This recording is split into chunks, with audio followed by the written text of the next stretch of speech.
Welcome into day 2 of the EHL Frozen Finals here in Providence. I got Chris Russo and Anthony DePaulo with me today because these two guys are calling all the EHL P games today. We're going to get to the P. We're going to start with the E, though, first, the first two games today. But let's even go back further. Let's get your thoughts towards yesterday. What a day that was. It was a day for the goaltenders. Yep. You know, we had a pair of shutouts, and they both had really great games. With Jack Boschert for the Walpole Express shutting out the Avalanche, and then Stefan Kulhanik shutting down a very high-powered Little Flyers offense. Yep. You know, really, I mean, Tyler Orrego always says it best. He's a sucker for good goaltending. I am also a sucker for good goaltending. The fact that you got two shutouts yesterday and two shutouts from lower seeds, actually. Yes. The fact that New Hampshire, the top-ranked team coming into this tourney with BJR knocked out, and then a dominant performance by Boschert, but he also didn't have to be, I would say, he didn't have to face as many shots, I don't think, as he did for much of that BJR series. Yep. And then, even in a loss there, in a 4-0 loss, Joseph Henson actually had a lot of good stops because it was a 2-0 game for a lot of that time. And I mentioned how dominant he had been in that last series that got them here. So, yeah, a lot to keep an eye on for the next 2 days. And Henson, really, he did everything he could, Yeah. right? Like, they didn't score any goals for him, right? And that was the first thing that Mark Catron said in the post game. It's just funny how you said it. The two lower seeds. Yeah. Yesterday, I get the headline is the new dogs, right? It has to be. Yeah. So that brings us to today, because those two teams that won don't play today. They're at home, nice and comfortable, watching at home 1-0. The two teams that have their backs against the wall are right back at it. So let's go to that first game first. The Avs facing their division rival Wolves, who they just beat. How do they make it 3 in a row and keep their season alive? I think they just have to keep playing their game, because one thing that I also noticed that even when the Avalanche and Little Flyers got shut out, they're still generating a lot of scoring chances. Mm-hmm. You know, Kyle Dan still looked pretty good. Michael Tersoni was moving his feet. Yep. And I think that if they just keep playing their game, they still have a shot at solving the Wolves goaltender Liam Kilgallen, though Yep. they might have to get some slightly better opportunities because Kilgallen's also a goaltender who's been red hot. But I think that for both teams, especially with the Avalanche, you can't panic too much. You know, they're one of the best teams in the EHL for a reason, so they just have to reset, just play their game, and try to get one quickly against the Wolves. Yeah, I would say they can't get too panicky if they go down early. Yep. But New England, much like Walpole is, they rely on their goaltending a lot. They're probably better when they're up early, when they're better with a lead. But I thought New Hampshire was not great in transition defensively early on. I think they were a little too aggressive against Walpole yesterday.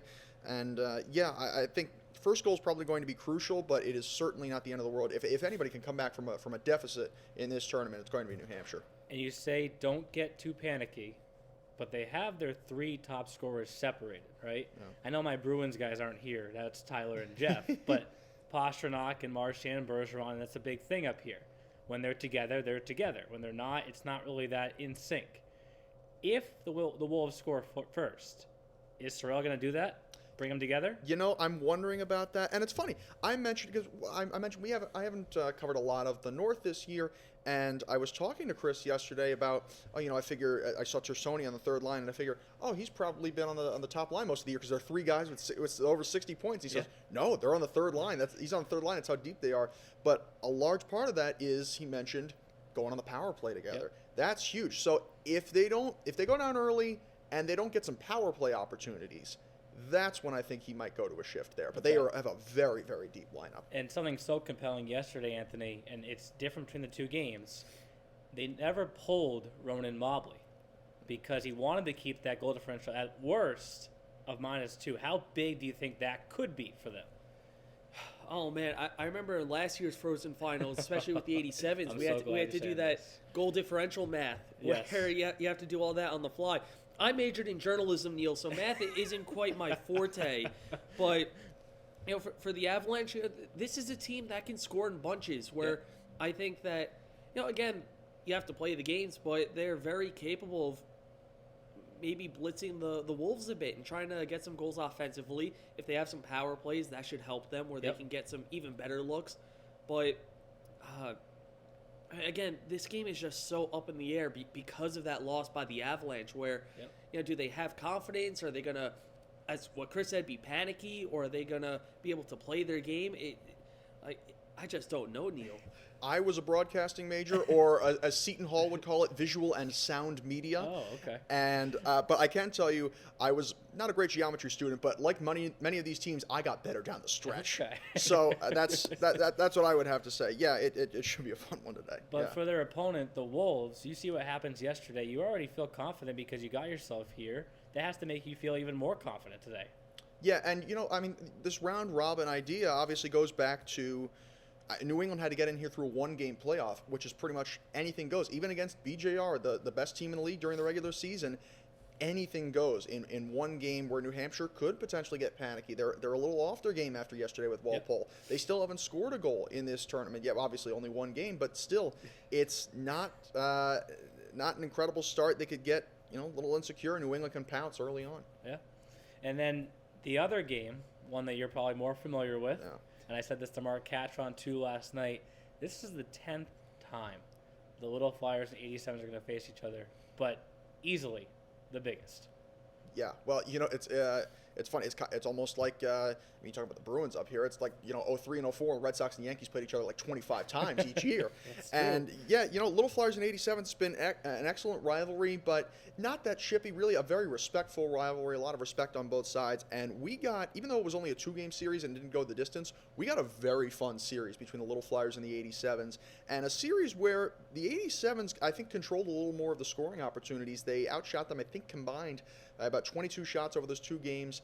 They lost by 1 in each of those games, 3-2 in the first game down in Aston, PA, 2-1 in Wall.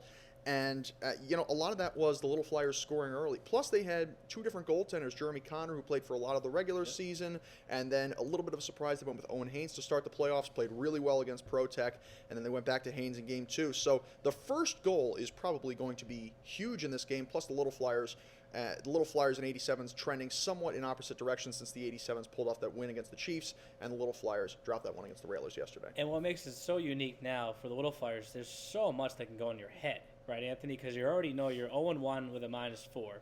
So I think if you go step by step, their first goal has to be to win today and then worry about what happens with the 87s and Railers on Friday later on, correct? Yeah, you just have to control or worry about what you can control. And I think for the Little Flyers, like for Mark Catron, I don't think he's worried about whatever happens after this game. Yeah. The goal right now is to beat the 87s. Yeah. And just like what I said about the Avalanche, the Little Flyers also look really good. They outshot the Railers 16-7 in that second period. Yep. Jordan Camilla and Tony Andrews in particular, when I was watching the game from the press box, looked like they were the ones generating the most scoring chances, where they were driving to the net, and they had a lot of looks from high-scoring areas. Yep. So I think if you're the 87s, you can't get too comfortable knowing that this is a team that just got shut out, because the Little Flyers, just like the Avalanche, can very easily bounce back. Those are the 2 EHL games. You guys get to call the 2 EHLP games. And if you had to predict beginning of the season, you could have maybe called a few of these teams to be here. The Rangers are always very strong in the EHLP. So are the Avs, but this is the Avs' first ever time in the finals. Then you got a Lumberjacks team that just went nuts in the postseason so far, and the Little Flyers, who you guys saw, won in 21 seconds in Game 2 of their series. Who is the favorite? I love to say favorite. Who is the favorite? Rangers? Yeah, I would say so. I mean, they defeated a Railers team that looked like they were going to be the favorites for the EHLP Frozen Finals, where the Railers took 13 games in the regular season to give up 10 goals. Yep. They were that stingy of a team. But the Boston Junior Rangers, with Max Morris, Mike Bichette, Anthony Viola, their offense is just so strong, but their defense is also really good too. Mitchell Taylor, their goaltender, has been phenomenal this series, or this playoffs. Yep.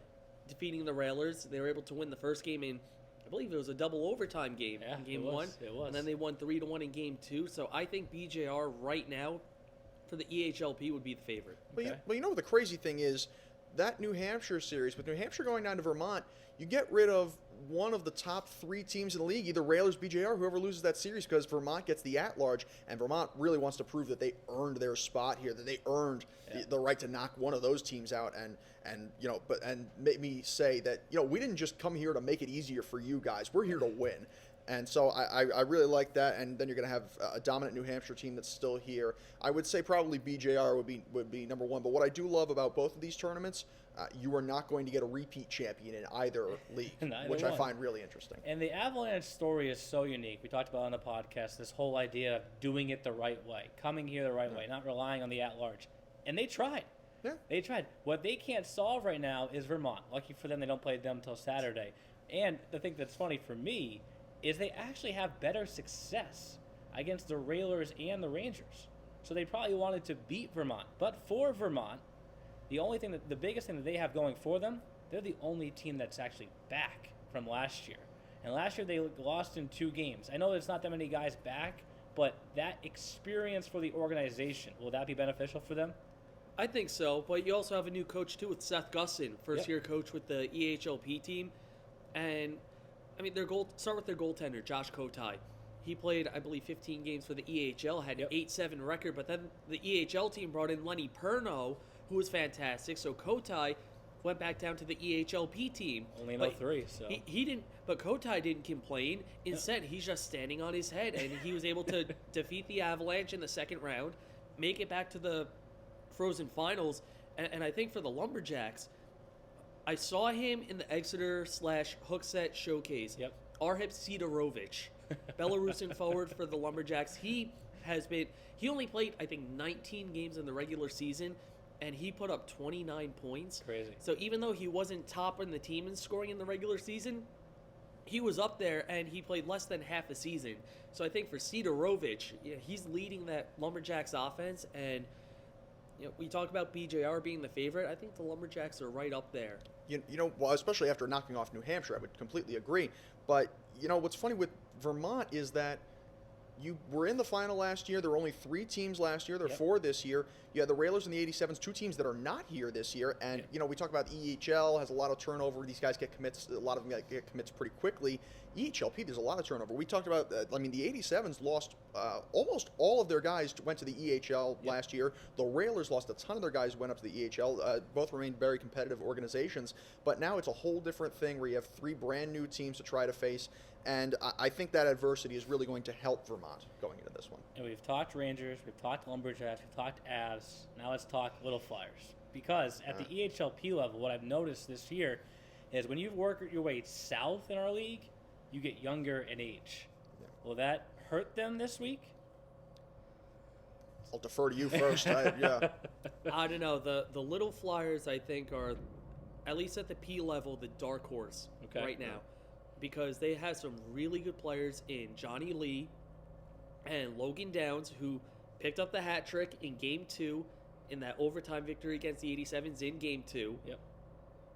And, they have Ronan Marley in goal, who is probably just as everybody as good as Joseph Henson, at least proportionally at the B level. Yep. So I think up and down the lineup, the Little Flyers are a very strong team. And also, Neil, you probably remember from the showcase series that the Little Flyers had some real success against these North and Eastern teams. Yes. There was a long time this year where their only wins had been coming at showcases to start the year. But in terms of these 4 teams, I'm not going to make you predict right now, but you can also label yesterday as unpredictable. What's something unpredictable that we could see today? Well, then you're making us predict it. That's Okay, not fair. Predict the unpredictable? Well, Anthony, you wanted 4.5 shorthanded goals over under. We haven't seen any yet so far. Is there something that's going to catch us by surprise? Oh, man, I don't know. I mean, we could see... I mean, we saw Jonathan Heiss get 2 goals yesterday for the EHL side, so are we going to be seeing another player who is probably on the bottom 6, contributing? Or how about Jarrett Overland, a defenseman who scored 2 goals in 58 seconds? Crazy. So, could we see a D-man maybe picking up a hat trick today? I don't know.